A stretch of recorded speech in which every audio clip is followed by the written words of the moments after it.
आज मी कोणावरती आरोप करायला आलेली नाही.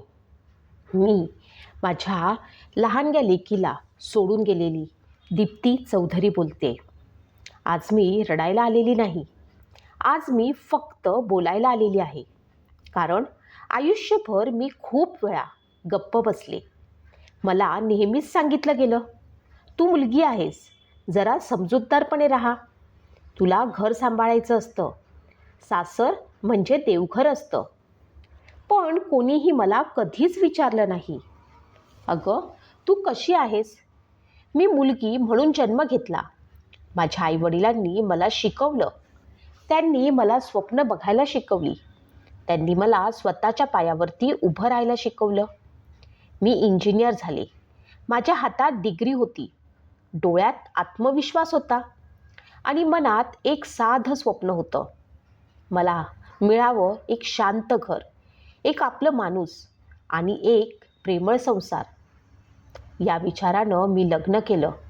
तेव्हा मला असं वाटलं होतं की आज मी एका घरात सून म्हणून नाही तर मुलगी म्हणून प्रवेश करते आहे. पण मला मात्र कळलंच नाही की काही घरांमध्ये मुलगी येते, पण तिचं माणूसपण दारातच उतरवून घ्यावं लागतं. हळूहळू शब्द बदलले, आवाज देखील बदलला.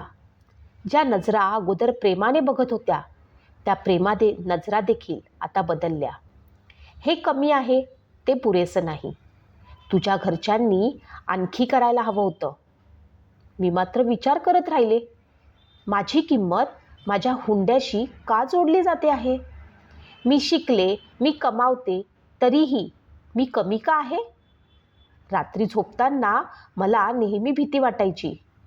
उद्या काय नवीन अपेक्षा येणार, उद्या काय नवीन टोचणी ऐकावी लागणार.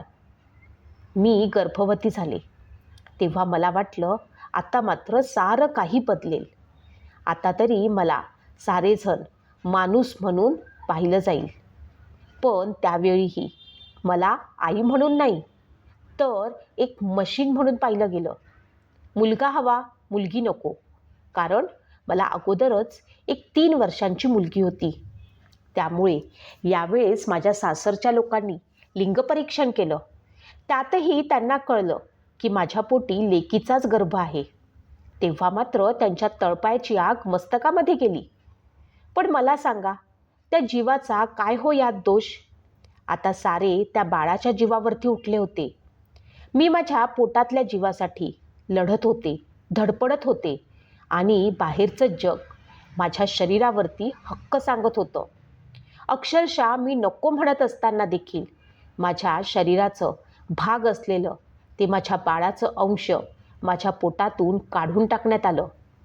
काय वेदना झाल्या असतील त्या माझ्या चिमुकल्या जीवाला आणि माझ्या मनाला.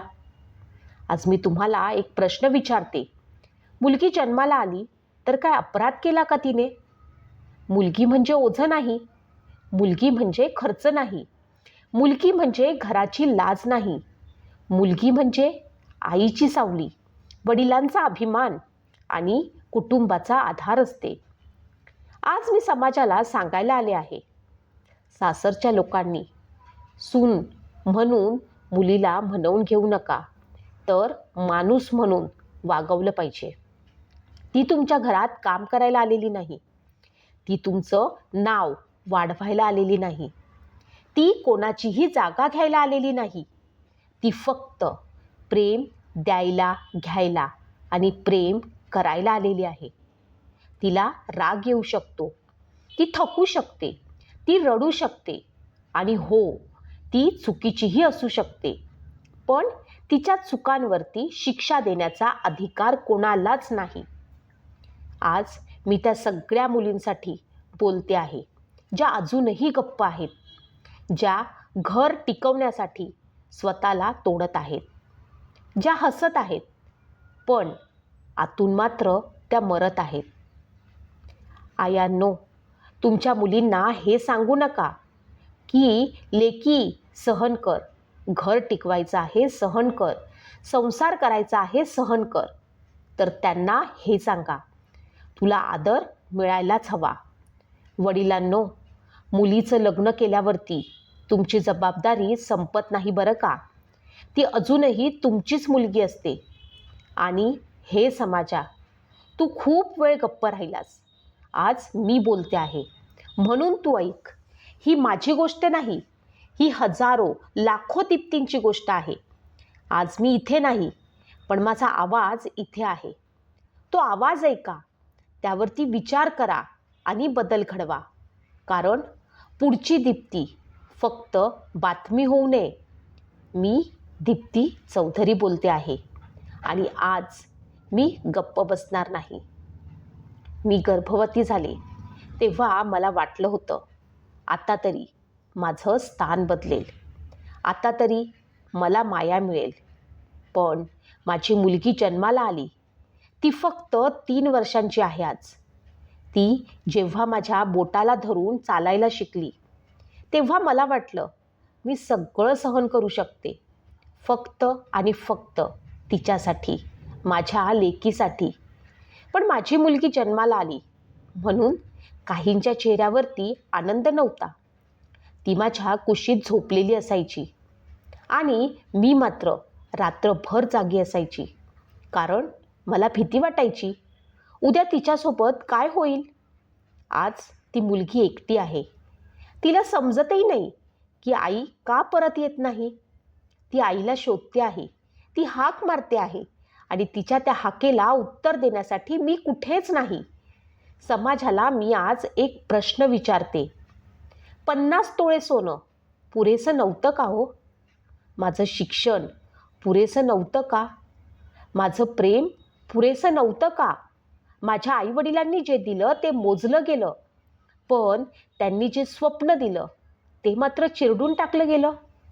सासर म्हणजे देवघर म्हणतात ना, पण त्या देवघरात देव असावा लागतो, फक्त अहंकार नाही. सून म्हणजे नोकर नाही. ती तिथे उपकार फेडायला आलेली नसते, ती तिचं आयुष्य देऊन आलेली असते. आज मी सासरच्या लोकांना सांगते आहे, तुमच्या घरात आलेली मुलगी तुमचं ओझं नाही, तुमचा फायदा नाही, ती तुमची जबाबदारी आहे. आणि समाजाला सांगते, जेव्हा एखादी स्त्री गप्प होते तेव्हा समजा ती मजबूत नाही, ती थकलेली आहे. तिला आवाज द्या, तिला आधार द्या. कारण आज माझी मुलगी आईशिवाय वाढते आहे. उद्या कोणाची तरी मुलगी आईशिवाय वाढू नये. तुम्हाला काय वाटतंय नक्की सांगा. मी आता थोडं थांबते, कारण काही शब्द बोलण्याआधी माणसाला स्वतःचा श्वास सावरावा लागतो. आज मी तुम्हाला माझ्या आयुष्याचा शेवट सांगायला आलेली नाही, तर एका प्रश्नाचा शेवट विचारायला आले आहे.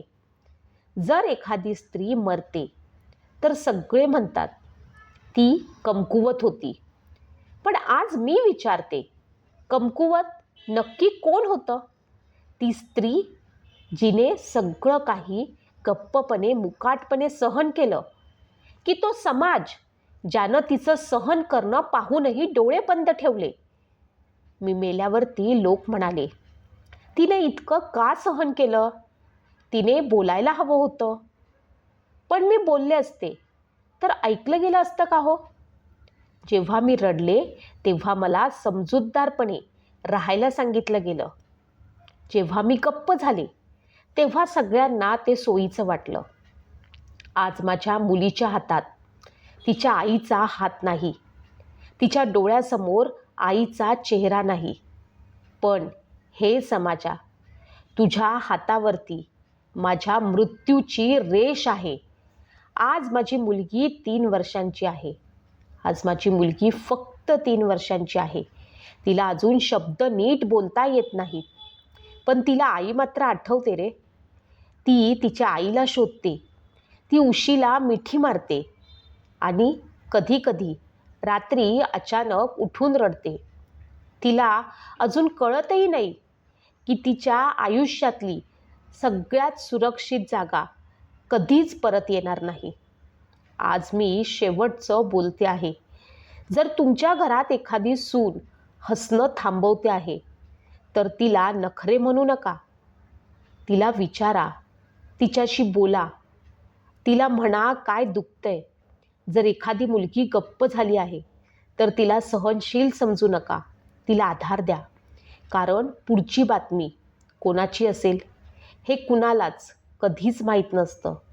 मी दीप्ती चौधरी बोलते आहे आणि माझ्या मृत्यूचा उपयोग फक्त एक बातमी म्हणून घेऊ नका. तो एक इशारा असू द्या, तो एक आरसा असू द्या. कारण अजून एका मुलीला आईशिवाय वाढवण्याची आपली हिंमत नाही. अजून एका मुलीला आईशिवाय वाढवण्याची आपली हिंमत नाही. आजही माझी लेक जेव्हा विचार करत असेल तेव्हा ती काय म्हणत असेल? आई तू कुठे आहेस? आई तू कुठे आहेस? आज माझ्या मुलीच्या नजरेतून बघूया ती काय म्हणत असेल तर. आई तू कुठे आहेस? मी रोज सकाळी उठते, उशीला मिठी मारते, तिथे अजूनही तुझा वास आहे ग. सगळे म्हणतात आई देवाघरी गेली. पण देवाकडे गेली म्हणजे काय ग? ती परत येते का? मी पडले की आज मला कोण उचलणार? मी रडले की आज मला कोण म्हणणार? काही नाही बाळा, काही झालं नाही. आई माझ्या केसात तू हात फिरवायचीस. आज आरसा पाहतो पण तुझे हात मात्र दिसत नाहीत ग. मी बोलायला शिकते आहे पण माझे पहिले शब्द तुला ऐकू येणार नाहीत ना. लोक मला खेळणी देतात पण मला खेळणी नको. मला फक्त तू हवीस. मला फक्त तू हवीस.